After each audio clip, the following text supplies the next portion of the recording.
Election day, that clock is tick and tock, and it's tomorrow. We know this, and that makes today the last day for the presidential candidates to try and win Americans' votes. Former President Trump is holding rallies in the battleground states of North Carolina, Pennsylvania, and Michigan today.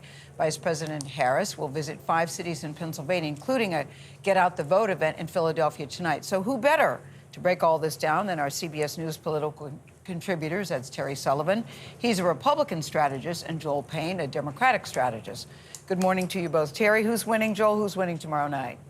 Trump's going to win. Yeah. What? You agree, right? Get out of here. You totally agree. Yeah, get out of here. But now that we're down to the wire, I'm going to start with you, Terry, because when even the front page of the Wall Street Journal, the message, the dark pitch gets a third airing. You know, I know all his advisors say, please just stick to the immigration. Right. Please just stick to the economy. Stick to the script. Stick to the script. He doesn't do that.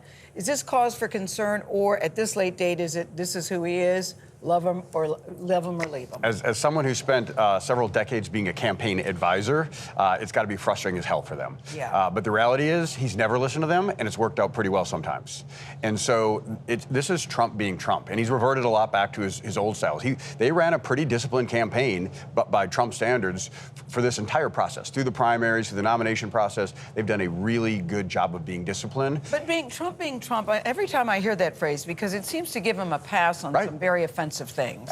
Absolutely. Is that okay? You know, whether you and I think it's okay, the voters think that he's being authentic. And they may not agree with what he's saying or the tone he's saying, but they think that politics is way too scripted, that these people don't mean what they're saying. And most of them think, well, at least this guy believes what he's saying. And it depends on what you're talking about when you say the voters. Which voters? Well, sure. Because your theory, if Trump is doing that, then he does not think he's going after any swing voters. He thinks he's only going after heating up his base. He doesn't believe that he can vie for those voters in the middle. He can only turn up MAGA, which that is a theory. I don't know if I would believe in that theory as an electoral victory strategy, because it's not what he did in 2016. No, Joel, the Harris campaign theory seems to be that those undecided voters in the middle can be won over with a democracy pitch.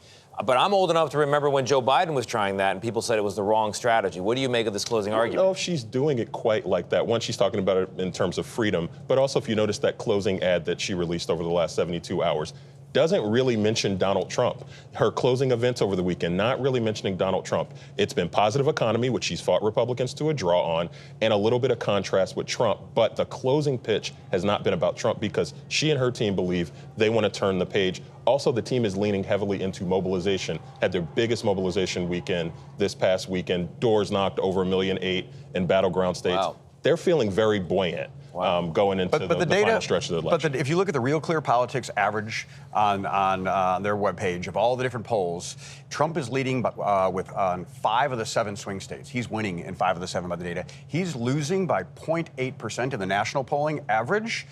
4 years ago at this time, Joe Biden was winning by 6.9%, and Hillary Clinton 8 years ago was winning by 4.3%. So the polling could be wrong. Polling could be wrong. It often is. But historically, if the polling error is the same as it has been traditionally over the last 2 election cycles with Trump, he's going to win, and he's going to win big. Terry and I read polls a little differently. All right, so I want to talk about this gender gap and dive into that a little bit. We know that women are coming out in droves and voting. Former President Trump is doing well with men. He has an advantage there. Vice President Kamala Harris, she is doing well with women. How do you believe this is going to impact Election Day? Yeah, look, this is a historically bigger gender gap than there's always a gender gap. This is a bigger one, and I think both sides are having to fight this out to try to level out that gender gap. And that's really the question here: it's can you turn out the base, your side, but also can you appeal to the other side and say, look, I need to can Trump bring in more female voters?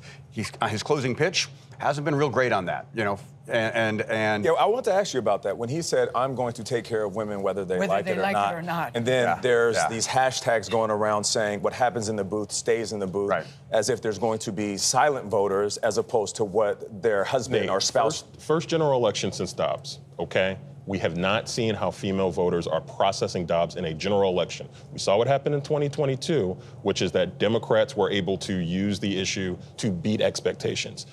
I don't believe that Republicans are prepared for the potential of a silent vote of women who maybe aren't captured in public polling, who are deciding we're done with this. And even in a place like Iowa, that Iowa Des Moines Register poll, which, by the way, no one should think Kamala Harris is going to win Iowa, but that 6-week abortion ban in Iowa is what's driving some of the negative momentum, not just at the top of the ticket, but the two congressional candidates. But both sides are doing it. Like, you know, I was on the Excella up here yesterday, and all of the camoed hats with Walls Harris on there. Now, first of all, I felt like my culture was being appropriated with the camo hat. But I'll say that look, both sides are trying to reach out to their weaknesses. Yeah. And the Kamala campaign is trying to reach out to male voters and trying to bring them in. And the Trump campaign, maybe not the candidate necessarily, but the campaign is trying to bring in those female voters. So both sides are doing it. Don't women typically vote in higher numbers than men? Yes. Yeah. And the gender gap, she has to outflank him by as much as she's losing with men. Yeah. That's the key. And it looks like she is, at least in the polling right now. Yeah. Yeah. Terry Sullivan, Joel Payne, thank you very much. And by the way, Duck Dynasty had it first, the camel hat.